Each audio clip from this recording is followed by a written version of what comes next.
So AJ, how are you today? I'm good, man. Thank you for having me. Well, thank you for taking the time. Before we get into Soul Revolution, there's a couple of things I found very interesting reading kind of about your background.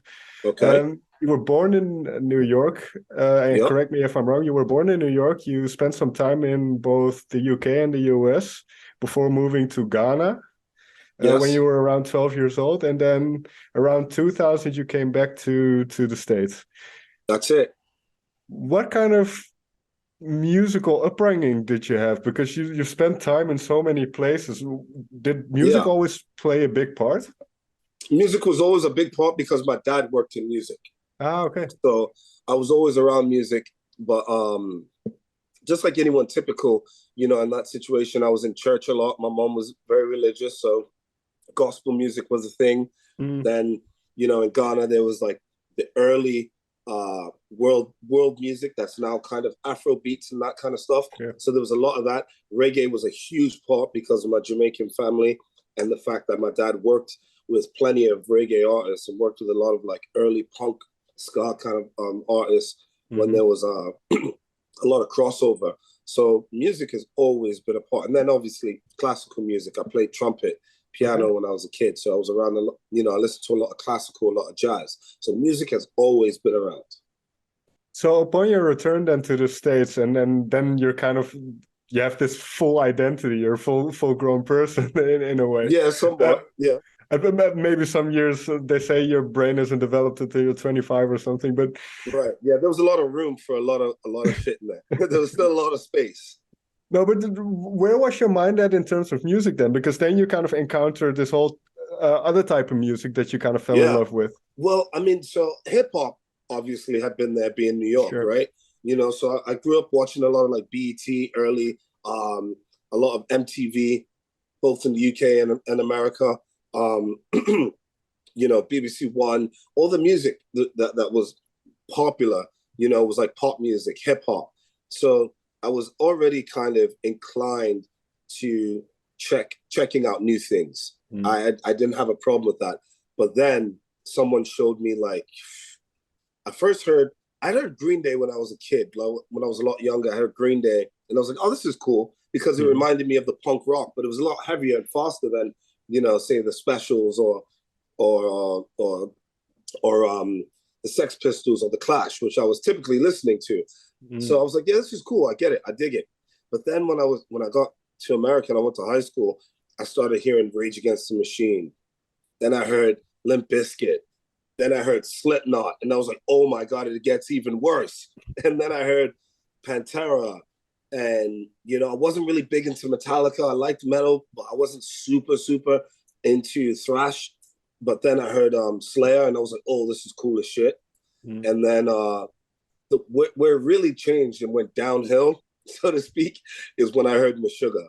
That was Okay. like, whoa, mind blowing, you know? So then just there, I just continued to go deeper and deeper and deeper and found this whole crazy world of rock and metal that I never knew really existed. You only saw it because you knew that, like, oh my God, long hair white people listen to that kind of music. But, you know, once you start digging it, you're like, oh shit, this is for everybody, man. It was very. I have a very eclectic musical Sure. upbringing, and that part is a massive part because it's what led me to where I am today.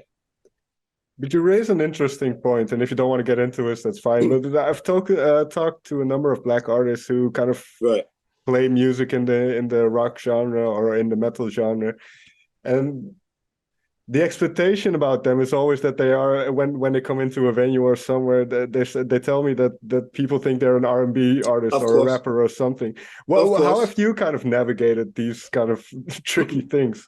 Well, I look like a rapper, you know. Mm, But that's not only nowadays. When I was young and I first started when I first started touring, I was on tour with this band from Virginia that I had been in for a while, and I was actually the vocalist at the time.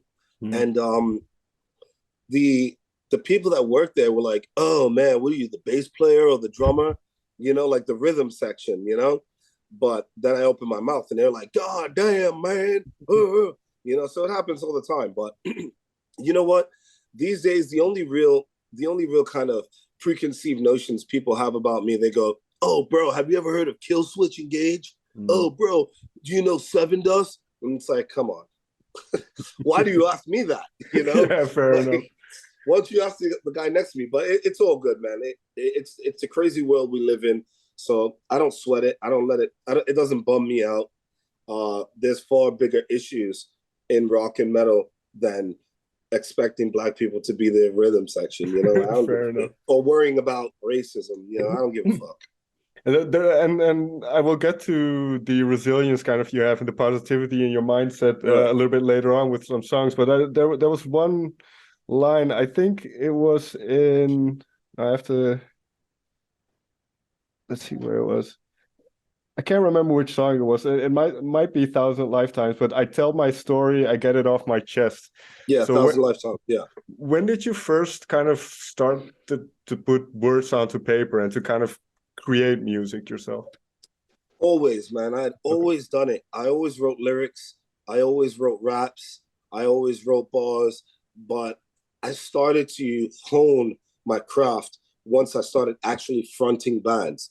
And for a long time, I think I was trying to be someone that I wasn't. I was always trying to emulate and basically be the people that I looked up to. Like I wanted to be Corey Taylor. I wanted to be Randy Bly. I wanted to be Maynard. You know, although I didn't really understand how I was going to sing.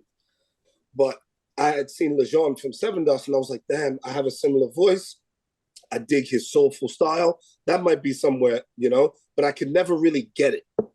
And so once I started really once I got into Fire from the Gods and the previous band that I was in, I started being a little bit more conscious about what I wrote because I wanted it to reflect me and not just write about the dark, heavy, you know, things that I heard other writers do, you know, like trying to emulate Howard Jones or trying to write like Corey Taylor, you know. I said, let me just write what's on my mind, how I feel the rhythm, how I feel the song. Let me just write how I feel. And then it started to make sense because then I started to be the person that I am instead of trying to be someone else. And that's why I made that previous reference of saying I was trying to be someone else, you know, trying to be the brutal, heavy guy and only sing about death and destruction and what it's doing to me. But I really wanted to just talk about life and the way I've experienced life. And putting pen to paper really like that, I'm going to be completely honest, it really only started with narrative, with Fire from the Gods. Okay. Because there is a certain sense of vulnerability to it because you reveal then once you kind of stop trying to impersonate somebody, you reveal some of your own characters. So how did you, was that difficult to do, or were you kind of ready at that point? I think with maturity, you know, like you say, your brain starts developing when you're 25, like the point that you made, but the maturity came with it. And you know, I was actually speaking with David Bendeth when we were recording Narrative, and I was telling him about all my contemporaries, how I had played shows with Underoath and Norma Jean and Azalea Dying and all these bands on their way up. Every time I died, I had played so many shows opening for them in other bands in other cities. And I never really took off. My career never really took off. It never really happened. And so he said, maybe you weren't ready. Maybe this is the time when you're supposed to be ready. And I took that I took that very strongly because it meant something to me, and it really meant, it said, don't worry about what someone else is doing. Don't watch their bag. You know, stand for yourself, stand up for yourself and speak your words, speak your mind, tell your truth. And that's why, you know, on that line, part of the concept of living 1,000 lifetimes and giving all you've got, that's worth more than 1,000 lifetimes. We also live a lot of lifetimes in our own small life. We try to do a lot of different things. And I tried to do so much. And I had other careers and other things that I was interested in. But it clicked with, you know, that's why I put in that line, I tell my story, because from Narrative, I've been telling a story and the story hasn't changed. You know, life gets hard and there's aspects of life that you want to talk about. And it's just not about the typical stuff that we hear in metal and rock songs. I wanted to tell the truth. And I think that's why people describe Fire from the Gods as music. my lyrics in particular, as honest. And like you said, vulnerable. You gotta, it opens you up to a lot of criticism, a lot of self-criticism, a lot of doubt. Sure. But you just gotta be real, bro. You know what I'm No, saying? but Feel me? that's kind of where I wanted to get to, because there is a certain resilience in you, and that I don't know you obviously, but Right. Yeah. at least in the lyrics, and for instance, A Thousand Lifetimes is about resilience, about kind of not giving up. You mentioned that in the song. Yeah. Uh, in World So Cold, even though it talks about kind of the darker side of life, there's also a Yeah. resilience in it, and not giving up hope, and kind of still continuing and grinding, and then trying to get to a better place. So where does Exactly. that come from? Where does that mentality, have you always had that? Yeah, I was raised with that, man, and I'm very happy that you asked that question, because a person that was very, very influential in my life passed away. Okay. And it's and that type of resilience that I've always seen from them, that's what really A Thousand Lifetimes about, because one of the more impactful women in my life, coming from a single parent situation, um, my the women were very important, and so I saw that resilience in them. And my dad himself, I saw him get knocked down a ton, but I've seen him come up from the mud. You know what I'm saying? Mhm. And where I come from, the like I've told people, I've seen abject poverty, but I've also seen immense wealth and what that looks like. Mhm. And the both sides of that coin can, in between that, you can tell a very, very interesting story about a human being. And so, like, that's where that spirit, Mhm. that need to achieve, that need to stand up, that need to be tall and face adversity head on instead of running from it.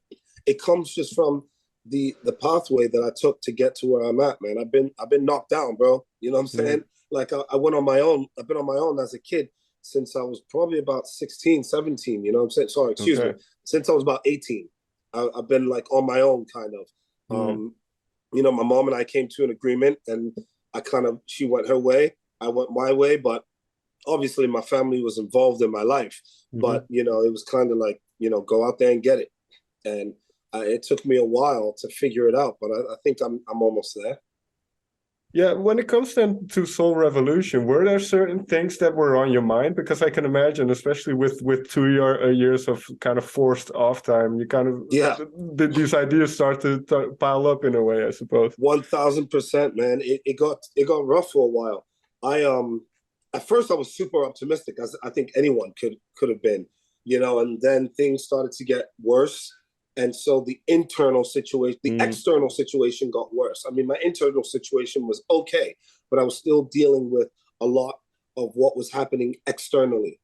And externally, the politics, the social issues, the the pandemic, and the fear of what that can mean for a guy with a young family, for a musician who now is told you can't do what you're gonna do, and knowing the way technology is, like, what's gonna happen? Am I gonna have a career after? Are people still going to be interested in my band? Stuff like that. And then you just see the stuff going around, the decay that's happening mm, around you. And so internally, I felt defeated. I felt beaten. I felt like I had been through a complete change.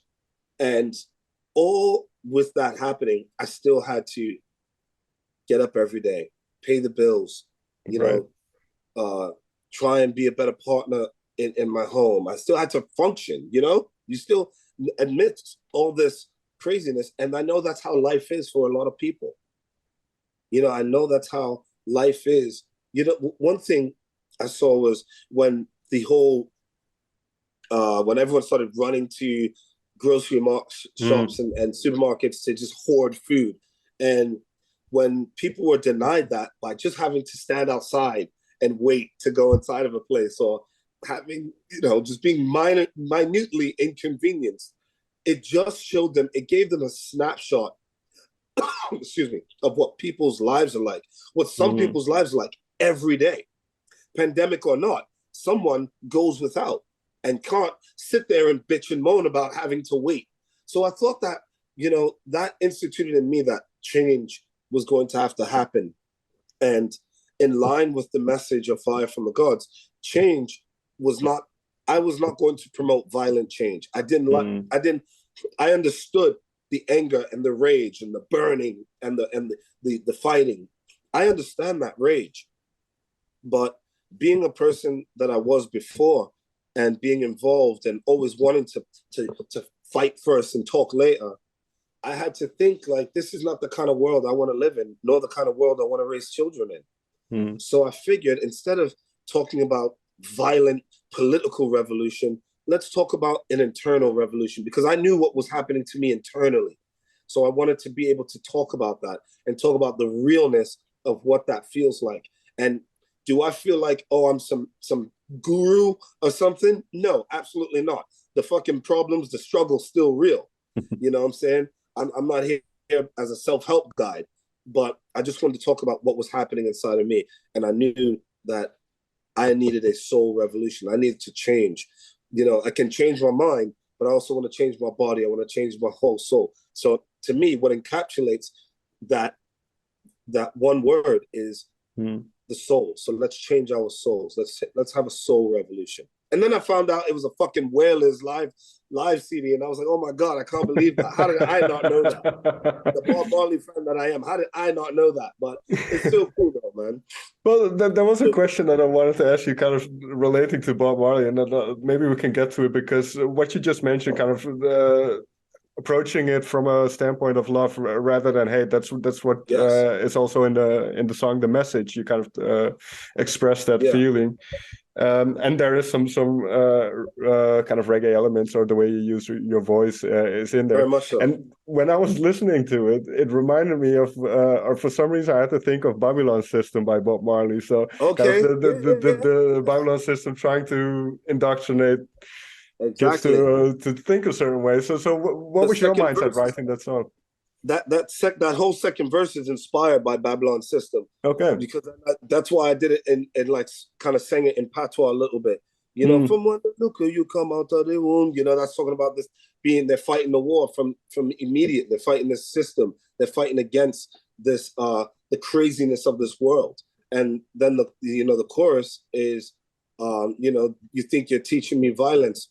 And I don't really like to sing about God, because I don't really believe in God the way other people believe in God. Sure. My idea of what's God is the institutionalized religious aspect. So I don't really like to talk about that, but I wanted to, but again, being vulnerable and saying I want to give myself my all to this song. You know, I just sang it with the heart, and the words "Jah guide I with love." You know, you have to, like you said, lead with love, and there's still. You know, I'm watching political ads now, and I used to be so intrigued at watching them, because I thought I just couldn't believe that two people would do something like that. So I'm watching these, now it's election time in America. You have it today, right? Yeah, exactly. Today. And so you got these ads, and this person, that person, and this person, and they'll do this, and they did this, and they did that. And I'm just like, fuck, this sucks, man. You know, and that's what I mean by, like, they're teaching you malice, they're teaching you violence, they're teaching you that that's the way to operate.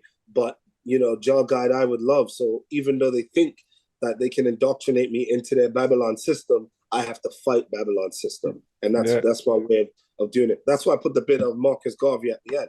Okay. No, because you see that a lot. There's so much division in terms of us versus them. It's a lot of people, if you just talk about the issue, a lot of people you can have decent conversations with, but it's just shouting over and over. No one's listening, man. Everyone's talking at the same time. Yeah, that brings me to the kind of final song I wanted to talk about, because it's the midterm elections today. I thought it was kind of apt. The song "Double-Edged Sword," the blind leading the blind. I've always, and I've been called very cynical when I say this, but I don't think it matters who our politicians are. How do you feel about it? Of course not. Very much so. I agree to a certain extent, but I used to believe in politicians and believe that there were people that actually cared that would go into the seats of power and try and wield the voice of the people. But that just hasn't been the case. And now it's getting worse. I mean, they're just actors now. They're just like, oh, I want to take this job of politician and just go in there and schmooze and have lunches. And then, oh, maybe we'll write down some laws. But, you know, it's like, so yeah, it doesn't matter who. They're all the same person. They're all the same. They're the same side. They're two sides of the same coin. They're, you know, all the analogies and cliches you can make about politicians are so very valid and so very evident today. You know, and I talk about that in Rapture. You know, do you see us or them? I'm really talking about like gun violence and anger, but you know, it's the same idea. This us versus them, and this us versus them comes from a place like, you know, politics, and comes from a place of that. But double-edged sword, you know, is politicians, again, talking about them being actors. It's just like these internet influencers who basically wield someone else's sword for them, you know, and they're selling you this product based on how good it makes them look and feel, when at the same time, you know, they're just narcissistic kind of look at me's. And the bridge to that, say, can we just learn to live again, is, can we just learn to just kind of like just let that go? Can we stop selling each other things? Can we stop selling things to each other and start sharing and giving and learning how to receive, instead of this whole, you know, give, take thing, this sell, buy, and someone's got to lose, you know, capitalism, all that kind of bullshit. It's all wrapped into that. But it all stems from a very real place that I, just like many other people, don't understand what's going on. And am I wrong for saying that, or am I wrong for not being involved? I don't know. It's a double-edged sword, because I need it. I need the internet, and I need these tools, and I have to sell my band, you know? So am I being hypocritical? I don't know, but it feels like a double-edged sword, and it feels like, you know, fuck it, we're just the blind leading the blind. Fair enough. Oh, I didn't. You kind of given me a new insight to that song, because I didn't see it exactly like that. So that's interesting. Yeah. Is there? This is maybe way too grandiose a question, but is there an answer then? And perhaps is that then something like music, where you see all these lines already blurring in terms of genre and whatever? So do you think music can be a vehicle for some of that positive change? I think so, because, well, here's an answer to that. We know that music can be used as a vehicle for negative change, because a lot of music is geared towards negativity and things like, you know, very simply, a rapper was just killed. You know, like, when have you not heard that headline before?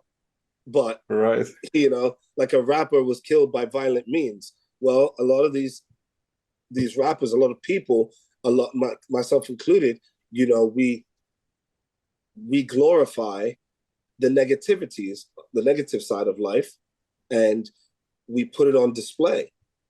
And then when it bites us in the face, we're like, oh no, you know? So we know that music can do that, but can music bring about, and the blending of genres, and the fact that you can't really tell the difference between alternative and punk or rock and metal these days, it's a beautiful thing, for one, because I think it being that life is cyclical, it shows that, I feel like it's the 90s, that for like that vibe, where I think people were a lot more optimistic in the world. And I think coming out of the pandemic and stuff, and making it and surviving what people thought was the worst thing that could ever happen, and, you know, a series of bad things that have happened since 9/11, you know, that, and like I mentioned it in SOS, like the string of bad things, you know, music has always played a part. But I think it's time that people start, like I said, instead of talking about hate, and instead of talking about not liking the genre, or not liking this, or not liking this person, let's just give it all a shot. Just listen with your heart. You know what I'm saying? Listen with your heart. Let it guide you, instead of all this other, like, I don't like this, I don't like that. You know, that's garbage, man.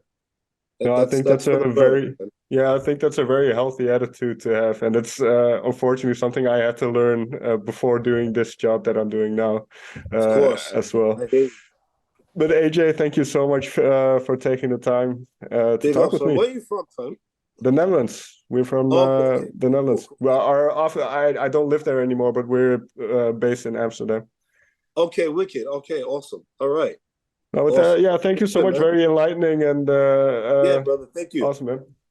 Yo, spread the love, my guy. I'll see you.